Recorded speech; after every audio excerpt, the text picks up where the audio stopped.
Today we're digging into a really significant new book, Robert D. Kaplan's Wasteland, A World in Permanent Crisis, just out in 2025. That's right. And Kaplan, he has this amazing ability to connect history, geography, even human nature to make sense of where we are now and maybe glimpse what's coming. It's definitely thought-provoking stuff. Absolutely. So our mission today is to really unpack his central idea, this quite striking analogy, that our world is turning into a global Weimar Republic. We'll look at the forces he says are pushing us into this, the state of constant emergency. It's compelling, maybe a bit unsettling, but really insightful. So what could this mean for you? Okay, let's get into it. Kaplan kicks things off with this really bold claim. Our world today mirrors the Weimar Republic. Now, for a lot of people, that word Weimar immediately brings up, fascism, disaster. But what exactly was Weimar, beyond just the period before Hitler? Well, Kaplan calls it a candy-coated horror tale, which is quite a phrase. On the surface, yes, it was incredibly vibrant art, intellect, culture bursting out all over. But underneath, it was riddled with really nasty racial and religious tensions, crippling inflation, deep economic depression. So dynamic, but also deeply flawed. Exactly. The German historian Goloman called it a sprawling and unwieldy empire without an emperor. You have to remember, after World War I, Germany was shattered, the old imperial structure gone. They were right on the edge of total social chaos. And the new constitution turned out to be just too weak to handle all those pressures. A complex, unwieldy system, as you said. Kaplan points out that for Weimar, the normal state was crisis. How does he connect that to us now, globally? His argument is about connection, really. In Weimar, the different German states were so linked that a crisis in one area inevitably spread everywhere else. He says our world is like that now, but on a global scale. Think about COVID-19 or huge recessions or conflicts between major powers. They don't stay contained, do they? They bounce across oceans instantly. And technology fuels this. Massively. Kaplan says technology has made us masters of our world, but also victims of it to a degree we couldn't have imagined before. We're all connected globally, sure, but often feel really alienated, even from people right next door. He uses this powerful analogy from Sartre's play No Exit: characters trapped in a room, just tormenting each other. Kaplan says, and this is a direct quote, "The entire world is one big Weimar now. Wow. Connected enough for one part to mortally influence the other parts, yet not connected enough to be politically coherent." Interdependence without coherence. That really captures it. So the main takeaway here for you isn't that we're necessarily doomed to repeat history with one specific dictator. It's more that Kaplan sees us entering a permanent state of global emergency, a kind of constant, fragile transition where crisis is just normal. Okay, so to deepen this idea of disorder, Kaplan brings in another heavy hitter, Alexander Solzhenitsyn, and his work on the Russian Revolution. How does Solzhenitsyn's perspective kind of amplify this Weimar argument? Solzhenitsyn, as Kaplan reads him, really demonstrates the absolute fundamental need for order in society. It's almost primal. Think about the Russian Revolution. After the Tsar abdicated, Russia fell into complete anarchy for months before the Bolsheviks took over. It was chaos. Solzhenitsyn suggests history isn't always logical or driven by reason. Often it's just contingency, chance, even unreason, like the assassination of Pyotr Stolypin in 1911. He was Russia's effective prime minister. Kaplan calls that event a key hinge of history. His death basically ended any hope for stable, decent governance. A hinge of history.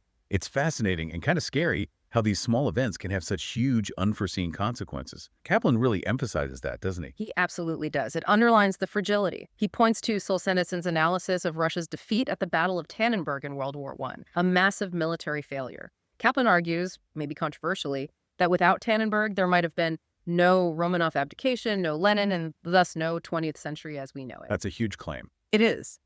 But it highlights how institutionally weak Russia was then, just like Weimar Germany. And, Kaplan implies, just like our interconnected world today. Solzhenitsyn's picture of Lenin is also crucial, this figure of savage, intolerant narrowness, meticulously planning to seize power amidst the chaos. Just like Hitler did later in Weimar, these revolutionary chieftains, as Kaplan calls them, they thrive on disorder. He even brings in Kissinger's point here. Kissinger argued that the biggest problem in politics isn't controlling wickedness, but limiting righteousness. These totalitarian ideologies, they're fueled by this belief in their own perfect virtue, and that's what leads to the worst tyranny. So the idea is that the 20th century kind of shattered the old world, the old traditions that provided stability. And that collapse created a vacuum for these extreme utopian movements. Nazism, communism, to rush in It's a real warning for you then about what happens when profound disorder takes hold. It's not just messy, it can open the door to truly terrible things. Okay, shifting gears slightly, but still on these interconnected crises. Yeah, Kaplan talks about globalization having two distinct phases, 1.0 and 2.0. Can you unpack that for us? sure.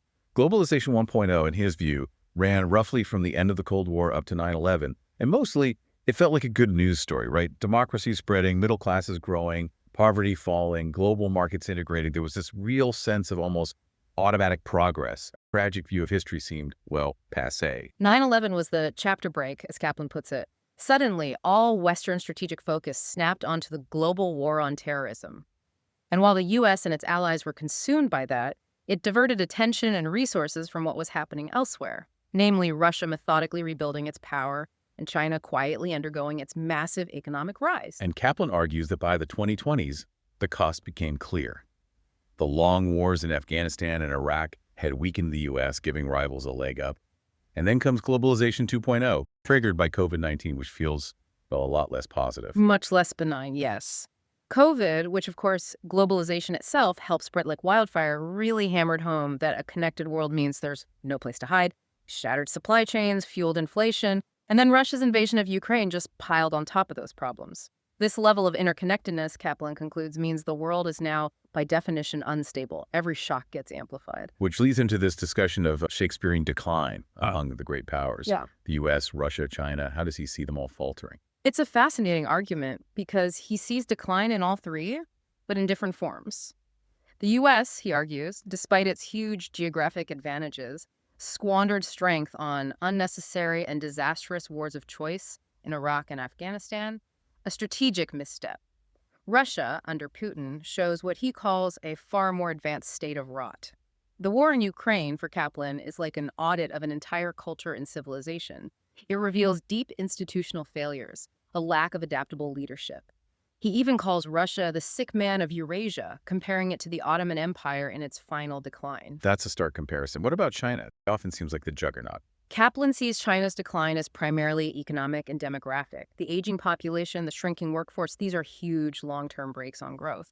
Plus, he argues Xi Jinping's return to a more rigid Leninist ideology and tighter state control is actually strangling the goose that laid the golden eggs of the economic boom years.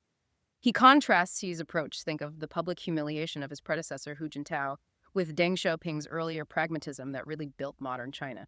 So less dynamism, more control, potentially stifling the economy. Exactly. And this U.S.-China rivalry. Kaplan calls it a new Cold War, but a stranger one. They're still deeply tangled economically, yet locked in this advanced cyber warfare.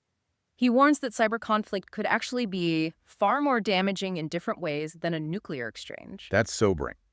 And the key takeaway seems to be this sheer complexity, this global entanglement means every place will become of critical importance. No more periphery. It's all one unified theater of conflict. A crisis anywhere can spark something else far away. Now, Kaplan has a reputation for being, let's say, less optimistic about human nature. He directly challenges thinkers like Steven Pinker, who argue violence has declined. What's his counter? Right. Pinker looks at relative rates of violence and argues modernity makes us more peaceful. Kaplan, though, drawing on historian Timothy Snyder, fires back. Modernity also gave us tanks, atomic bombs, Hitler, and Mao. So not exactly peaceful outcomes. Kaplan's core belief is that basic human nature hasn't improved. We haven't become fundamentally better. Instead, he thinks we're just channeling our worst impulses in equally deadly, albeit less violent directions, especially online. Think cybercrime, identity theft, disinformation campaigns.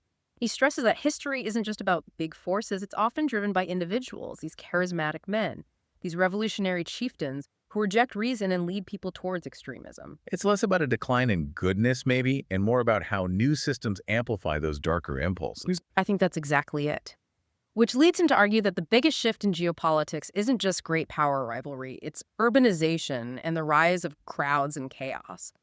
Think about it. More than half the world lives in cities now. Soon it'll be 2/3.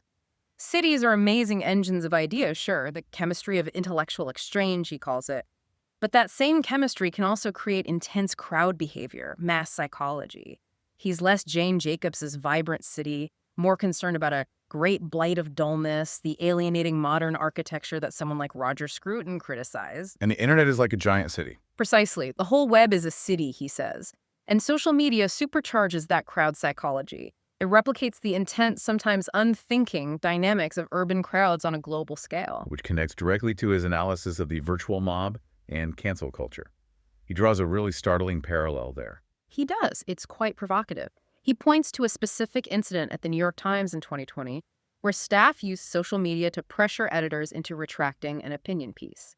He describes it as a self-righteous mob organized from the bottom up, and then he compares it controversially to Stalinism without any of the violence and imprisonment. His point is about this lust for purity and perfect virtue that demands conformity and aims to destroy anyone deemed insufficiently virtuous. It leads to self-censorship, a real chilling effect on open debate, a tyranny of the crowd. A tyranny enabled by technology. So how does artificial intelligence fit into this rather bleak picture? Kaplan, echoing concerns from people like Henry Kissinger, warns that AI could be weaponized in this context. It could tailor information to fit our biases, confirming and deepening them, making it harder and harder to find objective truth. He fears AI could become a weapon of the ruling mob, reinforcing acceptable opinions and making it incredibly difficult to challenge the status quo.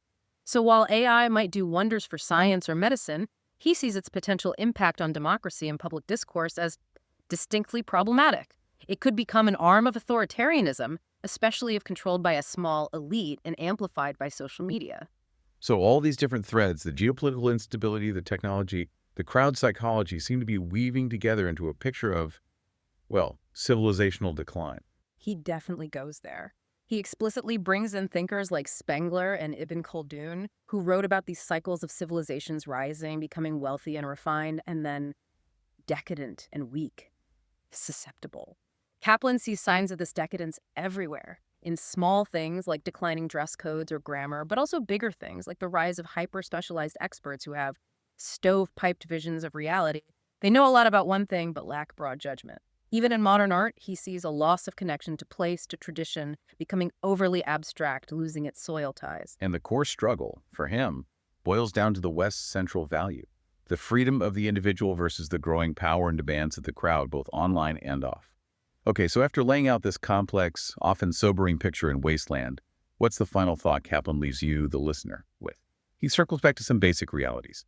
The global population is still growing, cities are getting denser, technology connects us more, but also makes the world feel more claustrophobic.